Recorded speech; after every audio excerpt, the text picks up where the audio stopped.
Very good morning, friends. Welcome back. This is Suresh Kumar Devangan, and today, in continuation of part 1 for competitive English, I am here with part 2. Today, in this video, we are going to see three different aspects. The very first thing is active and passive voice. You are asked many questions on active and passive voice when you go for error finding out. Sentences are written in active and passive voice that you need to identify whether it is done correctly or not. Second thing is question take.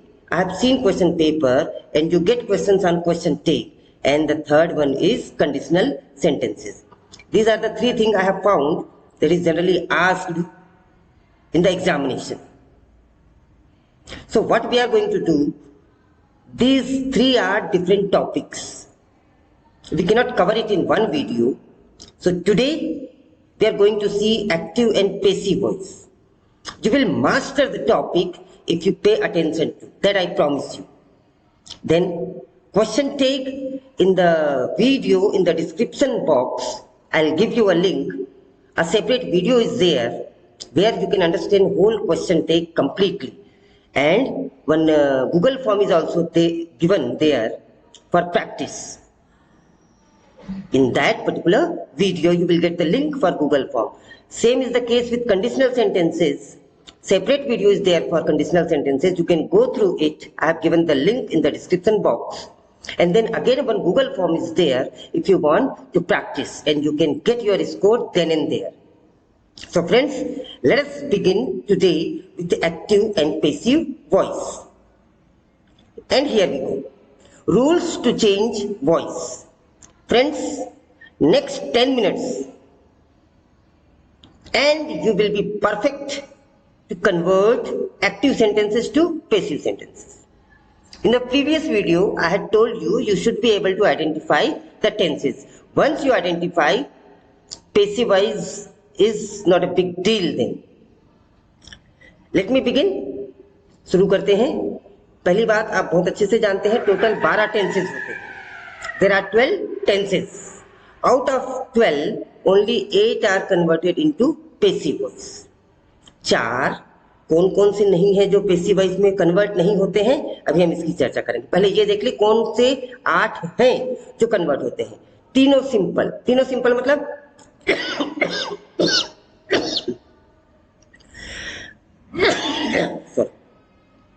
पहला present simple, दूसरा past simple और तीसरा future simple. ये तीनों passive voice में convert होते हैं. उसके बाद में दो कंटिन्यूअस टेंस है, प्रेजेंट कंटिन्यूअस और पास्ट कंटिन्यूअस. ये दोनों पेसिव वॉइस में कन्वर्ट होते हैं. उसके बाद में तीनों perfect, present perfect, past perfect और फ्यूचर परफेक्ट. तो इस तरीके से 3, 2 और 3 8 टेंस पेसिव वॉइस में कन्वर्ट होते हैं. 4 कौन कौन से नहीं हुए? पहला तो future simple, sorry future continuous.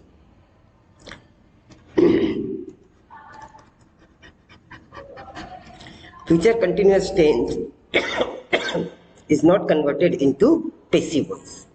Then all three perfect continuous tenses,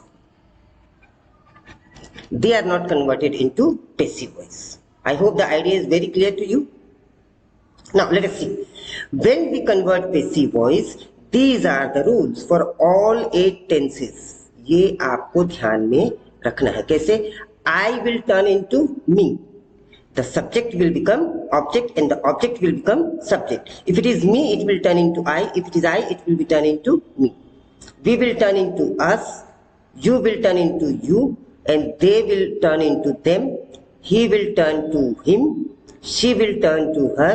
And it will turn to it. And names will remain names. The very first thing. अब रूल्स की बात करते हैं. देखिए बहुत ही सरल है. सबसे पहले नंबर पे आप ऑब्जेक्ट को एम्फेसिस करेंगे.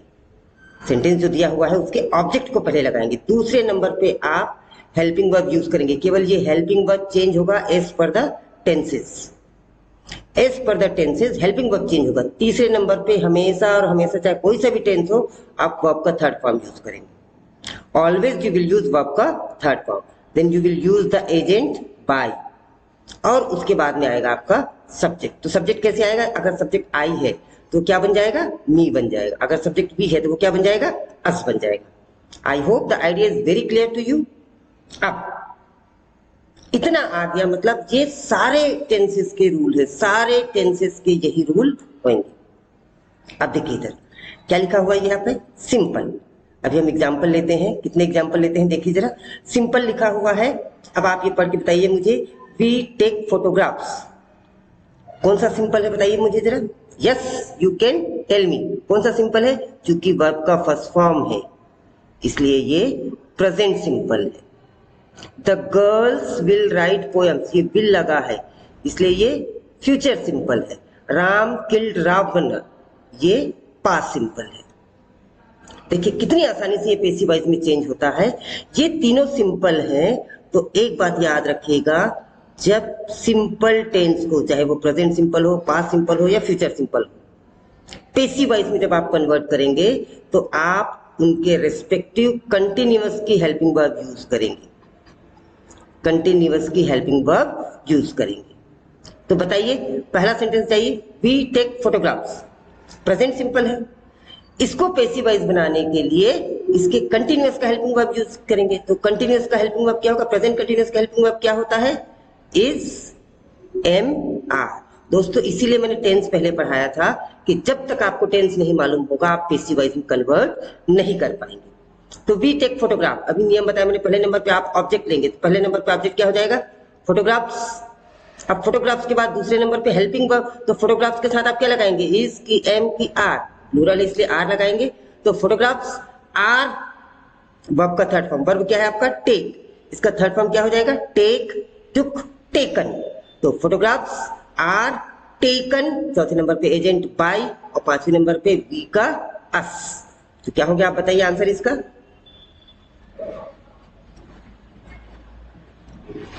Photographs are taken by us. I hope it is very simple to you. बिल्कुल सरल है आपके लिए। Photographs are taken by us. दूसरे नंबर का एग्जाम्पल आप कंसीडर कीजिए। अभी तक कुछ दोस्तों ने बना भी लिए होंगे। चलिए देखिए दूसरे नंबर का सेंटेंस क्या है आपका। वी टेक फोटोग्राफ हो गया है। The girls will write poems. The girls will write poems.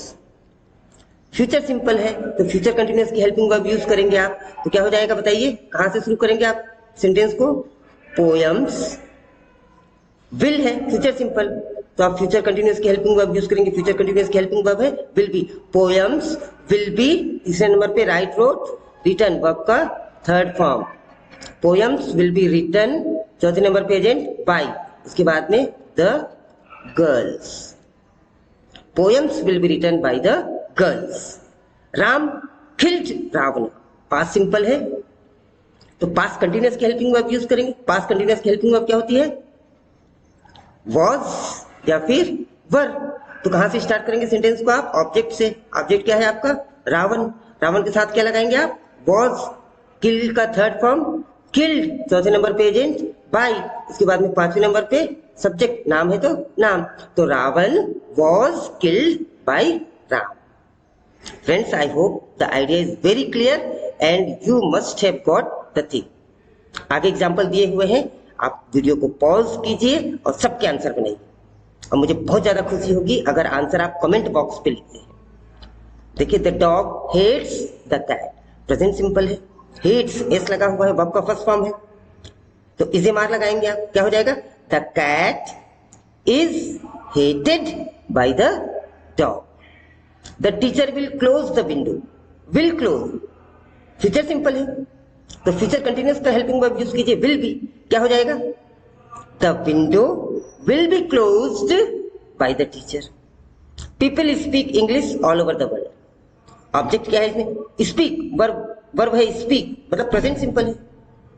Present continuous की हेल्पिंग वर्ब यूज कीजिए, इज, एम, आर यूज कीजिए। तो क्या हो जाएगा? English is, speak, spoke, spoken. English is spoken all over the world by the people. He does not solve the problem. He does not solve the problem. देखिए negative sentence है, answer जब इसका आप आंसर बनाएंगे तो वो भी किस में बनेगा, नेगेटिव में। ये प्रेजेंट सिंपल है, प्रेजेंट सिंपल है तो आप हेल्पिंग वर्ब किसकी यूज करेंगे, प्रेजेंट कंटिन्यूअस की, इज, एम या आर। ध्यान रखेंगे क्वेश्चन में चूंकि नॉट है तो आपके भी आंसर में नॉट होना चाहिए। He does not solve the problem, वहां से शुरू करेंगे, द प्रॉब्लम, प्रॉब्लम के साथ इज नॉट सॉल्व का सॉल्व्ड बाय हिम, ही का क्या हो जाएगा, him. The problem is not solved by him. इसी तरीके से boys did not break the glasses, did not past simple है, पास्ट कंटिन्यूअस की हेल्पिंग वर्ब यूज करेंगे। पास्ट कंटिन्यूअस की हेल्पिंग वर्ब क्या होती है, वॉज या वर। देखिए क्या हो जाएगा, द ग्लासेस, वर लगा देंगे आप, the glasses were not broken by the boys. That's all friends, दो एग्जाम्पल बच गए हैं, वो दोनों आप कर सकते हैं। तो आप बताइए मुझे कितने टेंस के पैसिव वॉइस सीख गए आप, 3 टेंस की। तो क्या नियम याद रखेंगे, जब कभी भी सिंपल सेंटेंस है, चाहे वो प्रेजेंट सिंपल हो, चाहे वो पास्ट सिंपल हो, चाहे वो फ्यूचर सिंपल हो, आप हेल्पिंग वर्ब यूज करेंगे कंटिन्यूअस टेंस की। That's all. I hope you have learned it very well. आगे बढ़ते हैं, rules to change voice for continuous tense. ये चीजें कॉमन है, पहले नंबर पे आप ऑब्जेक्ट लगाएंगे, दूसरे नंबर पे हेल्पिंग वर्ब लगाएंगे, तीसरे नंबर पे वर्ब का थर्ड फॉर्म, चौथे नंबर पे बाई और पांचवें नंबर पे सब्जेक्ट। ये मैं पहले ही बता चुका हूँ, ये कंसेप्ट भी आपको क्लियर हो चुका है, इसको रिपीट करने की आवश्यकता नहीं है। तो अब क्या करेंगे, अगर कंटिन्यूअस है तो और भी सरल हो जाता है।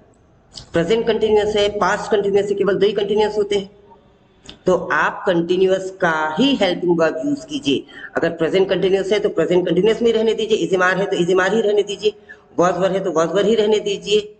आप उसमें केवल एक वर्ड जोड़ देंगे, बीइंग। और ये बीइंग वर्ड हम क्यों जोड़ेंगे, क्योंकि पैसिव वॉइस में हम वर्ब का थर्ड फॉर्म यूज करते हैं। तो हमें कैसे पता चलेगा कि ये कंटिन्यूअस है, तो कंटिन्यूअस है ये बताने के लिए हम क्या जोड़ देंगे, उस पर बीइंग जोड़ देंगे। चलिए देखते क्या लिखा है, Ashish is teaching English at the university. Ashish is teaching English at this university. Present continuous है तो आप प्रेजेंट कंटिन्यूअस में ही रहेंगे, इज़मार ही लगाएंगे। ऑब्जेक्ट क्या है आपका, इंग्लिश। इंग्लिश के बाद आप क्या लगा देंगे, इज। उसके बाद में आप लगा देंगे being. English is being teaching. अब इसका थर्ड फॉर्म क्या हो जाएगा, टॉट, TAUGHT, क्योंकि आपको हमेशा वर्ब का थर्ड फॉर्म यूज करना है। तो English is being taught by Ashish at this university. I hope the idea is clear. फिर से मैं लिख देता हूं, यहां पे देखिए जरा, इंग्लिश, उसके बाद में इंग्लिश के साथ में आपने क्या हेल्पिंग वर्ब लगाया, इज, क्योंकि प्रेजेंट कंटिन्यूअस है, इंग्लिश इज। अब आपने एक वर्ड ऐड किया, बीइंग, और फिर टीचिंग, मतलब टीच मेन वर्ब है, उसका थर्ड फॉर्म क्या हो गया, टॉट। तो हो गया English is being taught by Ashish at this university. Friends, I think it is very very very clear to you. दूसरे एग्जांपल देखिए, they are making a movie about me. They are making a movie, इसमें 2 object है, देखो इधर, एक तो a movie है and me है। तो अ मूवी से आप स्टार्ट करेंगे सेंटेंस, अ मूवी, दे है इसलिए आर था, आर मतलब प्रेजेंट कंटिन्यूअस है, आपको प्रेजेंट कंटिन्यूअस में ही रहना है। आप सेंटेंस की शुरुआत कर रहे हैं अ मूवी, अब मूवी के साथ क्या लग जाएगा, is. A movie is being, making का third form made. A movie is being made by them about me. A movie about me is being made by them. दोनों आंसर सही हो। A robot is serving food in this hotel.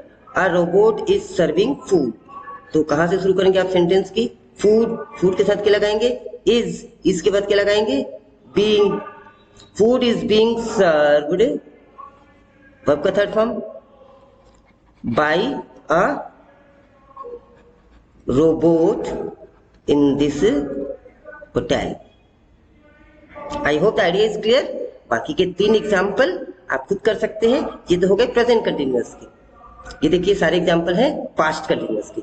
I was training Megha yesterday, was past continuous है।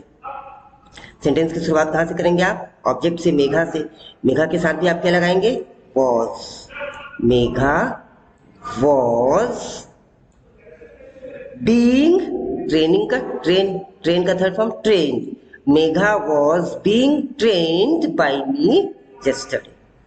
Sam was taking the class. आप बनाइए, समय देता हूं मैं 30 सेकेंड का, आप अपना आंसर लिखिए। फ्रेंड्स, मेहनत तो करनी पड़ेगी, वर्क भी करना पड़ेगा। क्या हो जाएगा? द क्लास, ये सिंगुलर है इसलिए इसके साथ क्या लगाएंगे? वॉज के तुरंत बाद क्या लगा देंगे? बीइंग, टेक का third form taken by Sam. So simple, the class was being taken by Sam. John was riding your bike in the morning. Subject है जॉन, वॉज पास्ट कंटिन्यूअस है, riding ride road ridden, your bike object हो गया, तो your bike was being ride road ridden bye John in the morning. I hope it is clear friends. आगे देखते हैं rules to change. बाकी के जो 3 एग्जाम्पल हैं, I expect you will be doing it and will be very happy if you write the answer in the comment box so that I may also check and other people may also be encouraged to do so. अब यदि perfect आता है कैसे change करें? देखो वही चीजें हैं, ये सब्जेक्ट ऑब्जेक्ट रूल हो गया, ये यूनिवर्सल रूल हो गया कि पहले नंबर पे आप ऑब्जेक्ट लगाएंगे, दूसरे नंबर पे हेल्पिंग वर्ब, तीसरे नंबर पे वर्ब का थर्ड फॉर्म, चौथे नंबर पे बाई, पांचवें नंबर पे सब्जेक्ट, और केवल चेंज हो रहा है तो क्या हो रहा है? हेल्पिंग वर्ब चेंज हो रहा है। अगर सिंपल है तो कंटिन्यूअस की हेल्पिंग वर्ब, कंटिन्यूअस है तो कंटिन्यूअस की ही हेल्पिंग वर्ब, एक शब्द हम केवल जोड़ दे रहे हैं उसमें बीइंग। वैसा ही परफेक्ट है। परफेक्ट है अगर सेंटेंस, चाहे वो प्रेजेंट परफेक्ट हो, चाहे वो पास्ट परफेक्ट हो, चाहे वो फ्यूचर परफेक्ट हो, तो आप परफेक्ट में ही रखिए, उसी टेंस का ही हेल्पिंग वर्ब यूज कीजिए। प्रेजेंट परफेक्ट है तो हैव हैज ही यूज कीजिए, प्रेजेंट परफेक्ट है तो उसकी हेल्पिंग वर्ब क्या होती है? हैव और हैज, तो भी आपको यूज कीजिए। पास्ट परफेक्ट है तो आप क्या यूज कीजिए? हैड यूज कीजिए। और फ्यूचर परफेक्ट है तो आप विल हैव यूज कीजिए। बस उसके बाद में आपको एक वर्ड जोड़ देना है, दैट इज बीन। क्या जोड़ देंगे आप? बीन, और आपका पैसिव वॉइस तैयार है। चलिए देखिए, I have written a letter. I have written a letter, object क्या है? अ लेटर, प्रेजेंट परफेक्ट है। अ लेटर के साथ क्या हो जाएगा? हैज के बाद क्या जोड़ देंगे आप? Been. A letter has been, और ये और भी सरल इसलिए होता है क्योंकि इसमें थर्ड फॉर्म दिया हुआ रहता है already. A letter has been written by मी।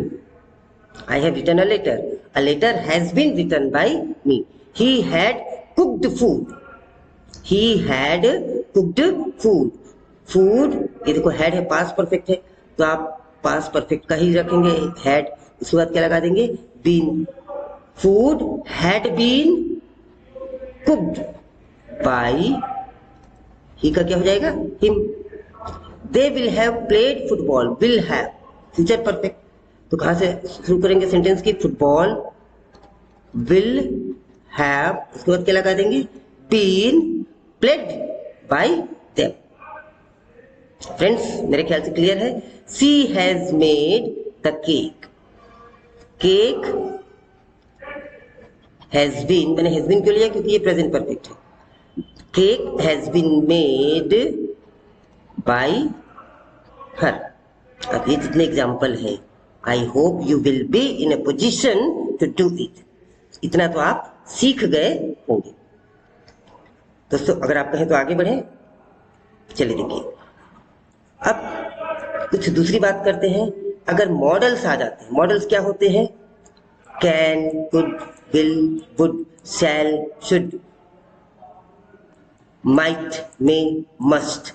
अगर इस तरीके के कोई भी मॉडल आते हैं, बस आप उसी मॉडल को यूज कीजिए और उसके बाद क्या लगा दीजिए? बी। क्या लगा देंगे? बी, और सारे रूल्स वही रहेंगे। सारे रूल्स वही रहेंगे। सारे रूल्स कौन से रहेंगे? पहले नंबर पे ऑब्जेक्ट, दूसरे नंबर पे हेल्पिंग वर्ब। अगर कैन है तो कैन बी, विल है तो विल बी, शुड है तो शुड बी, वुड है तो वुड बी, माइट है तो माइट बी, मे है तो मे बी, और वर्ब का थर्ड फॉर्म, फिर बाई, और फिर सब्जेक्ट को objective form. I hope it is clear to you. जैसे मॉडल से कैन कुड, तो can be could be, could have है तो कुड हैव बीन, अगर हैव है could have should have would have, तो could have been should have been would have been.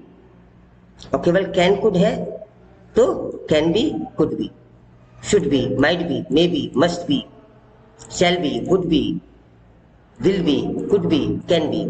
I hope the idea is clear. एक बार आपने rule को पहचान लिया, things will be easy for you. You can do your work now, you can do your work, object क्या है आपका? Your work, can लगा हुआ है, हेल्पिंग वर्ब क्या यूज करेंगे? Can be. तो your work can be, do का do did done, your work can be done by you now. You could not do your work, you could not do your work, so your work could not be done by you। could be not नहीं होगा, ध्यान रखना, could not be होगा। जो double syllable होते हैं उनमें not हमेशा सेंटर पे लगते हैं, दोनों के बीच पे लगते हैं। You may not help him, हाँ देखिए ये हिम ऑब्जेक्ट है, अब वो आपका जब सब्जेक्ट बनेगा तो वो क्या बन जाएगा? ही हो जाएगा। जब हिम को उधर ले जाएंगे तो क्या हो जाएगा? ही। मे है तो क्या हो जाएगा? मे नॉट है तो may not be. He may not be, help का third form helped by you, he may not be helped by you. अब ये she might not win the competition, might not तो माइट नॉट बी हो जाएगा। आप बता सकते हैं answer? The competition might not be won. The competition might not be won by her. They must do their work. कहाँ से शुरू करेंगे? Their work must, उसके बाद क्या लगा देंगे? Be, do का third form done. Their work must be done by them। बचे हुए 3 एग्जाम्पल आप अपनी कॉपी पे कीजिए जिस पे आप प्रैक्टिस कर रहे हैं। I hope friends it is clear to you. Now these are again the same thing, the same rules are given here that I have already discussed in the previous slide, and here are some examples. So these you can do. Now in passive voice there are some exceptions, that I must talk to you। आप ध्यान दीजिए, अभी तक जो आपने सीखा simple rule सीखा। Exception कैसे होते हैं? एक्सेप्शन यानी अपवाद। चलिए देखिए जब reasons for using exceptions in passive voice, बहुत ध्यान से पढ़ने की आवश्यकता है इसे। The basic structure of active voice and passive voice varies depending upon many factors like type of verbs used, या type of prepositions used, type of gerund it is used. Now let us understand when and why we need to use the following exceptions. Consider case 1, सरल है, आपको आता है। राज completed the work, ध्यान से देखिए, राज completed the work, कोई exception नहीं है इसमें। completed वर्ब का सेकेंड फॉर्म है, मतलब पास्ट सिंपल है। पास्ट सिंपल है तो आप किसकी हेल्पिंग यूज करेंगे? पास्ट कंटिन्यूअस की। क्या यूज करेंगे? वॉज या वर। ये चीजें तो आपको आ गई है, तो क्या हो गया? द वर्क के साथ वॉज, कंप्लीट का third form completed by Raj. Excellent, इसमें कोई एक्सेप्शन नहीं है। अब उसी सेंटेंस को दूसरे तरीके से देखिए, इन्हीं सेंटेंस को हम दूसरे तरीके से जब देखेंगे। केस 2, राज नो का सेकेंड फॉर्म न्यू रिया, राज न्यू रिया, पास्ट टेंस है तो वर्ब का सेकंड फॉर्म है, पास्ट टेंस है तो आप हेल्पिंग वर्ब क्या यूज करेंगे? वॉज या वर। ठीक है, तो रिया से आपने शुरू किया, रिया के साथ वॉज, नो का third form known, Riya was known by Raj नहीं लिखा है, Riya was known to Raj. अब आपका ये एक्सेप्शन है। आप कहेंगे कि सर आपने तो एजेंट बाय पढ़ाया था, तो यहाँ पे टू कैसे आ गया? ये एक्सेप्शन है। तो ये टू कब कब आएगा, कैसे कैसे आएगा और क्या क्या एक्सेप्शंस होते हैं, हम इसकी बात करने वाले हैं। तो जरा सा ध्यान से देखने की आपको आवश्यकता है, वीडियो को ध्यान से देखने की आवश्यकता है। From case 1 and 2 we see that preposition by is changed. This is because for some verbs we need to use some other prepositions instead of by. All such exceptions are given below. ऐसे सभी exception की मैंने कम से कम यहाँ पे चर्चा की है, उनके एग्जाम्पल दिए हैं. तो क्या क्या है एक्सेप्शन देखिए. पहला, use preposition at instead of by. By के बदले आपको किसका प्रयोग करना है? एट का. और कब कब करना है ये मैं बता रहा हूं. आप बाय ना करके क्या यूज करेंगे? At. For the sentences with surprised, annoyed, shocked, alarmed, disappointed, displeased, distressed, astonished, laughed. जब ये सारे verbs आएंगे तो आप by यूज नहीं करेंगे. क्या यूज करेंगे? at. Am I clear? by use नहीं करेंगे. क्या यूज करेंगे आप? at. एग्जाम्पल देखिए. His behavior annoyed me. ये behavior annoyed me, ये annoyed word मैंने यहाँ पे यूज किया है. देखिए जरा. Surprised, annoyed. अब ये क्या हो जाएगा? ये मी का तो आई हो गया, ये आप बहुत अच्छे से जानते हैं. तो मी का क्या हो गया? आई. आई अनॉयड वर्ब का सेकंड फॉर्म इसलिए वॉज यूज किया. I was annoyed by his behaviour, नहीं एट हिज बिहेवियर. तो इन वर्ड्स को नोट कर लीजिए अच्छे से. जब भी ये वर्ड्स आते हैं तो आपको बाय यूज नहीं करना है, एट यूज करना है. Friends, I hope idea is clear. Second exception की बात करते हैं. देखिए जरा, कुछ पिक्चराइजेशन के थ्रू मैंने समझाने की कोशिश की है. For sentences with married, known, obliged, ऐसे वर्ब्स के लिए आप बाय यूज ना करके क्या यूज करेंगे? टू. अभी नोन वर्ड तो आया ही था, आपको पता है.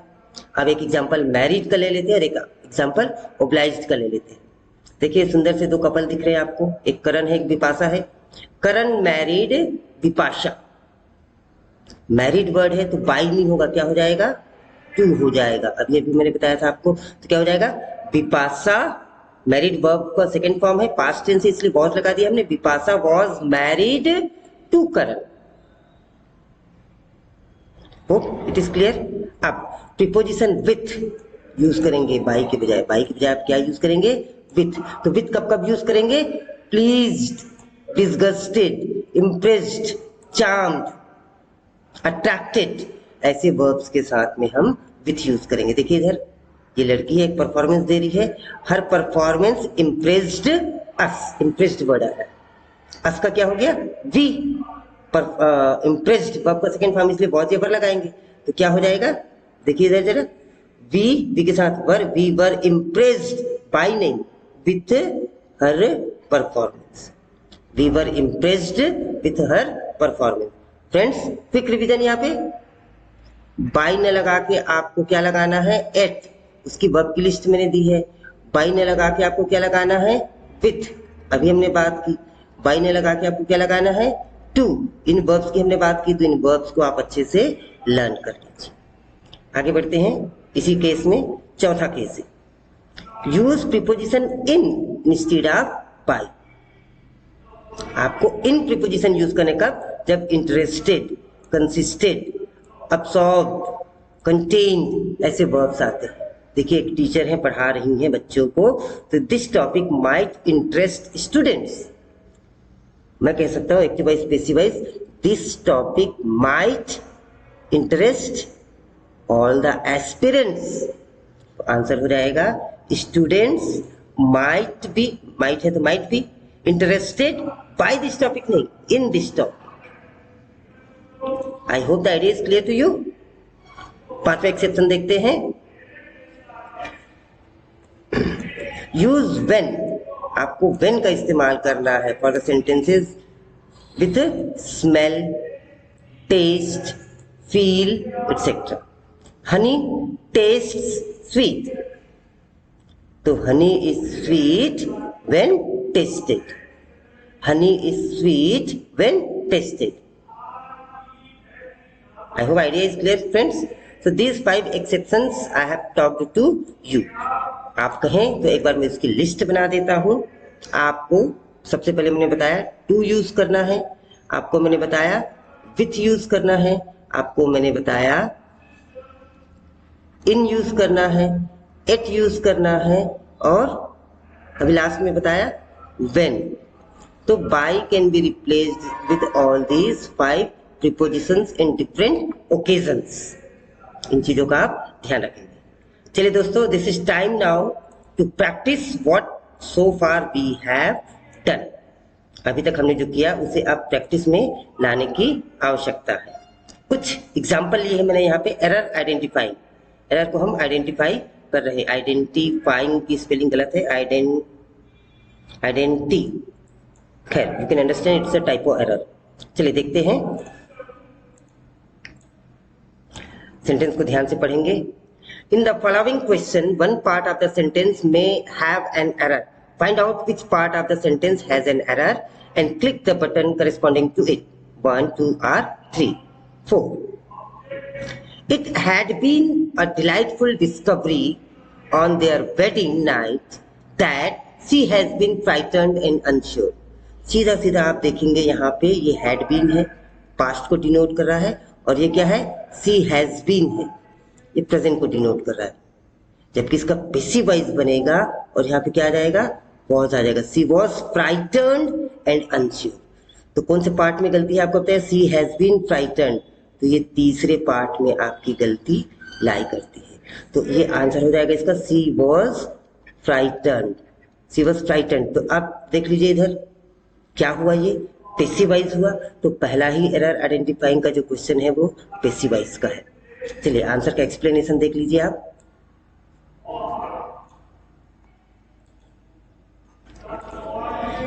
Option 3 is correct answer. The error is in the last part of the sentence where was should be added before frightened to denote the past tense, especially after the use of past perfect previously. क्योंकि देखिए यहाँ पे ये past perfect, it had been delightful discovery, past perfect है तो will be accompanied by past.